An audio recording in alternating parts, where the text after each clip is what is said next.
Hello, dear chess lovers, the d4-d5 chess school is with you again. Life in this world is accelerating, and chess has not escaped this fate. All chess players, including amateurs, are switching to Blitz chess, 3-minute games, and even more chess lovers play Bullet, the so-called Bullet, where a minute is allotted for the game, or there's even Ultra Bullet when it's less than a minute. And in this regard, I want to record a video where we'll look at a few dirty traps specifically for Bullet. Why are the traps called dirty? Because they are incorrect and they are designed to work only because there is very little time, and the opponent won't have time to figure out what to do, and most likely they will fall into our trap. And we'll see this in the Lichess statistics. We'll look at the statistics of the site where most Bullet games are played, and we'll see that these traps are relevant. Well then, we'll start our traps of course with the first moves that correspond to the name of our chess school. That is d4, d5. And bishop to f4, a very good opening for Bullet, because the London system is calm, quiet, and you know how you're going to play for the next few moves. e3, c3, knight f3, knight d2, bishop d3, and you can just make these moves on pre-move and save time, which is very, very important, especially for Bullet chess. And we are going to play a dirty move against the London system, like h5. h5. It would seem, what is the point of the move? We just gave away a pawn. But after the natural response e3, which is the most popular in this position, we play e5. You won't believe it, but white will have to say goodbye to their bishop because it's trapped. Now if bishop takes on e5, then we play f6, and on the bishop's retreat, g5, and in the end we trap it. The bishop cannot be saved. If after the move e5, d takes e follows, a pawn capture, then we play g5, the bishop retreats, and h4, we trap the bishop. Now let's look at the statistics on Lichess. So d4, d5, bishop f4, h5. Look, the move e3 is the most popular. It's played. It has already been played in 4,223 games. See? And after the move e3, opponents fall for e5 and lose the bishop. A very interesting trap which you see is relevant, and I didn't invent it. This is a well-known trap in which a huge number of games have been won by black on Lichess. Now let's look at a trap that occurs in the Englund Gambit. To d4 we play e5. This is a gambit. White takes the pawn, d takes e, and we will play bishop c5, a new interpretation of this gambit. The old interpretation and the old trap I think are known to many of you, but I'll repeat it. Black plays knight c6, attacking the pawn. White's knight f3 defends, queen e7, knight c6, they attacked again. White reinforces it with the move bishop f4. Here follows a check, queen to b4, attacking the pawn and the bishop. They have to block with bishop d2. Then comes the capture, queen takes b2, attacking the rook. And after the move bishop c3, which is incorrect, the correct move for white is knight c3, but they often play bishop c3. Black responds with bishop b4, pinning this bishop, and white loses, no matter how they play here. For example, against queen d2, you can just take this bishop, and against queen c3, a checkmate will follow. A classic refutation.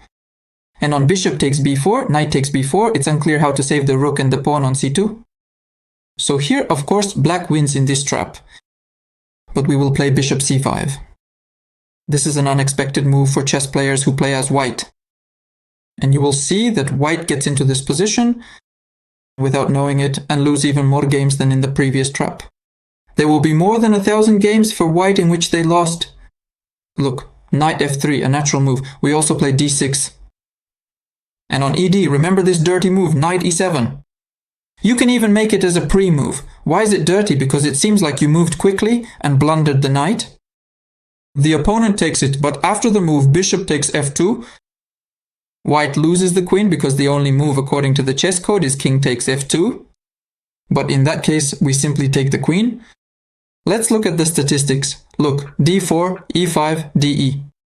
Well, of course, knight c6, as you understand, 519,000 games, is naturally the main move, that old trap I told you about, but many people know it, and the move bishop c5 is slowly gaining popularity. Bishop c5, and after the move knight f3, we see d6, the most popular move, and after ed, the move knight e7 is the main one. More than 2,500 games have been played with this dirty move, knight e7. And, as we can see, more than 1,500 games continued with the capture de. But after DE, bishop takes f2, the statistics are, of course, huge in favor of black, 77% of games won. After the move, bishop takes f2, king takes f2, and white loses the queen. The next trap is found much less often than the previous ones. It overlaps with the second trap, but you need to know it too. After the moves d4, knight f6, and c4, of course, for bullet and ultra bullet, it's very suitable. The Budapest Gambit, which begins with the move e5, and after d, the knight goes to g4, attacking this pawn, and an interesting complication arises. But we will play the Fajarowicz Gambit from the chess player who sent the knight to e4. Here white plays knight f3, developing calmly. Black again plays d6, and on ed, bishop takes d6. Of course, white has a lot of continuations here, and the move we will look at, the move g3, is not as common as, for example, the move, let's say, knight d2. Well, g3 is a logical move. That is, white doesn't want to play the pawn to e3, blocking this bishop, but fianchettos their bishop, castles, and then will try to develop the second bishop, maybe also to the long diagonal. They will set up like this. Great. The dream of many chess players? To have two such powerful bishops. However, the move g3 is a mistake. It would have been better to play e3. Because after the move g3, a powerful blow is delivered. Knight takes f2. Knight takes f2 is a fork. An attack on the queen, an attack on the rook. You have to part with the rook. Or after the capture king takes f2, you will have to part with the queen. Because after the move bishop takes g3, we see that the king cannot return and protect its queen. Let's go to Lichess. Let's rewind our Fajarowicz Gambit. Knight f3 d6, a popular move. E takes d, bishop takes d6. And yes, here, as I told you, e3 is a more popular move because, well, it's logical to play this way and develop the bishop through the center. But I repeat, some people want to play g3. More than 200 games have been played this way. g3 with the idea of developing the bishop to g2. But look at the statistics. Here, black is mostly the one winning. After the move, knight takes f2. The position can no longer be saved. For white, everything they do here will lead to defeat. Well, we can see that there are almost 400 games where the average rating was over 2000. For chess players, and after the move, king f2 black was mostly the one winning. Well, that's logical. I think the computer plays queen d4, if I'm not mistaken, to pin this pawn. But still, a rook is a rook, they will take the rook there. Then, if necessary, the knight will also give itself up for a pawn, and white's position will crumble. So this is a trap that you also need to add to your arsenal. I would like to show another trap in the Fajarowicz Gambit. Maybe someone would like this gambit. Let me remind you, after e5 the knight doesn't go to g4 but to e4.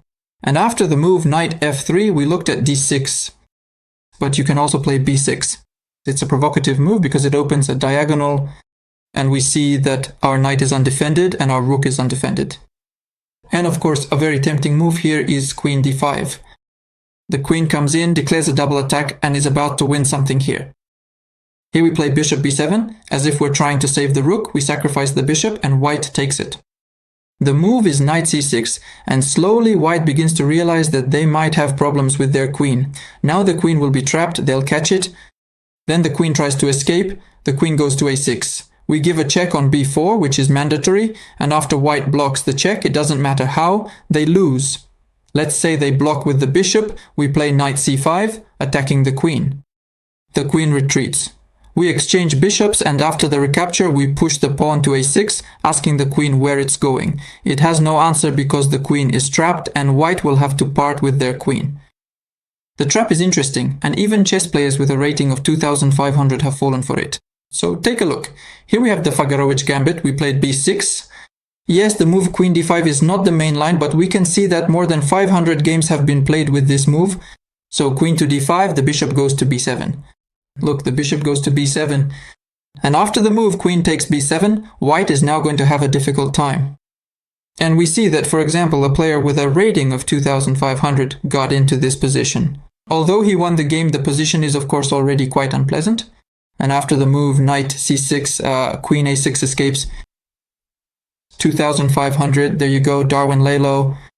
He blundered here with white against a player whose rating is 300 points lower. The move queen a6 is incorrect. That is, here of course he had to save the queen somehow with the move knight d4. Queen a6 is a popular move, but it's a move with which white only loses. Queen a6, we play bishop b4 check, the evaluation is -3. Against any block, we play knight c5, and then everything goes according to plan. The queen cannot escape because we simply trap it. And goodbye to the queen. So with a trap like this in the Fajarowicz Gambit, you can catch and beat even a very experienced and strong blitz player or a player who often plays bullet on Lichess. Of course, let's also look at a trap for white, otherwise we're only looking at traps for black. So, a trap in the Dutch defense. After the move d4, black often plays f5 because they are trying to complicate the game. And against the Dutch defense in Blitz and Bullet, we will play the variation with the move h3, h3, knight f6 and g4. This way, we will immediately challenge the f5 pawn, open lines on the king side and pose some questions for black, which they can't handle. You will see today that players with a rating of 2600, 2600 fall into such traps. So after the move g4, white sacrifices a pawn, f takes g, h takes g, knight takes on g4 and queen d3. With this move we take aim at the h7 pawn. Black can play g6 or they can play knight f6. Either way it will be bad for them, but it's better of course to play g6. It's not as bad as after the move knight f6. Knight f6 is a very popular mistake. Again, 2600 rated players play like this. They retreat quickly, defend the pawn, but after the move rook h7, they grab their heads and realize that they are already losing. Because after the move rook takes h7, we threaten to both win the opponent's rook and deliver checkmate with the move queen g6. He can't take us because it will be checkmate, and if he doesn't take, he will have to defend against the checkmate somehow and lose the rook. Well, of course, I repeat, the move g6 was better here, but white already has a good advantage. You can also play knight c3 with the idea of quickly developing the bishop and preparing to castle long. Or to occupy the center with the move e4. Or you can perform such an operation, rook takes h7. Again, the same strike, and after rook takes h7, queen takes g6 check, and queen takes g4.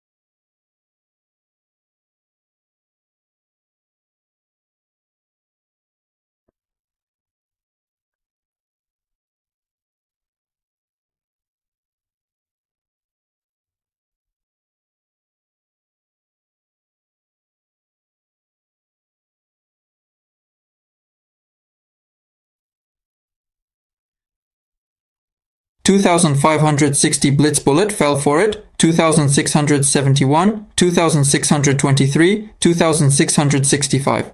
They simply don't know this trap, they fall for it, and look, this trap is used regularly this year.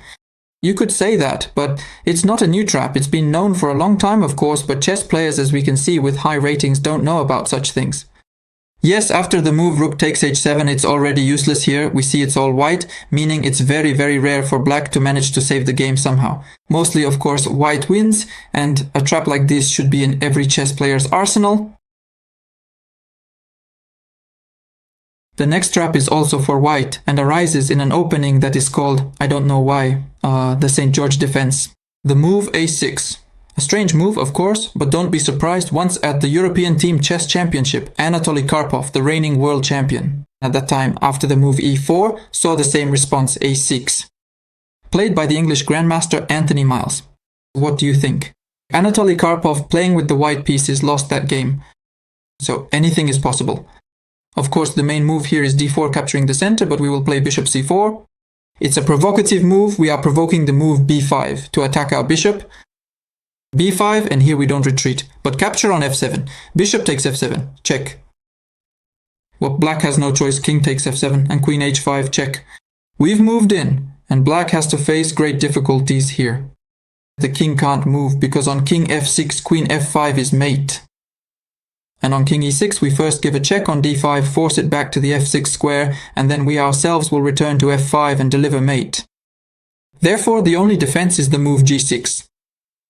Well, after the move queen d5, a double attack, goodbye rook. And we will win material and should win the game. You might say, what is this nonsense? Who plays like that? Well, let me show you who plays like this.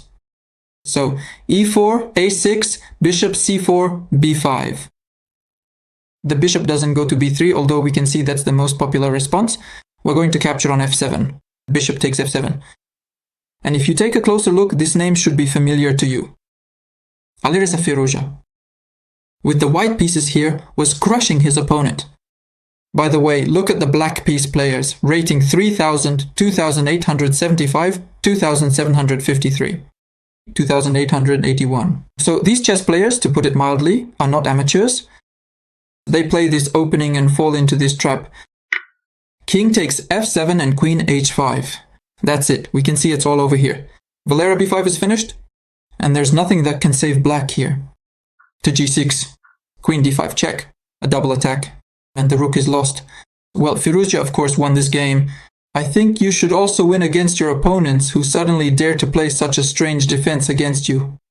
You should remember the move bishop c4 and bishop takes f7, and crush your opponents in bullet and in ultra bullet. Today we've already looked at the Englund Gambit for black. Let's take a look at it from white's side.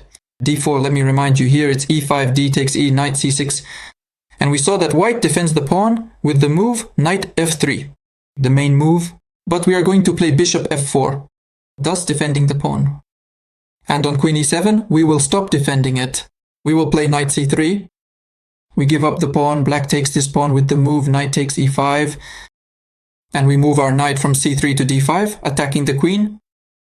The queen must retreat, defending the knight, this square, and defending the c7 pawn, by the way. It must move to d6, it gets pinned, and we play knight f3. We continue to put pressure on this knight. Well, of course, you want to take on f3 with a check. Many chess players will do this, even those with a high rating. But this is a gross mistake because it's just a check. We take with the g-pawn without exposing our king. And now, wherever the black queen moves, there will be a catastrophe on the c7 square, because we have both the knight and the bishop attacking this square.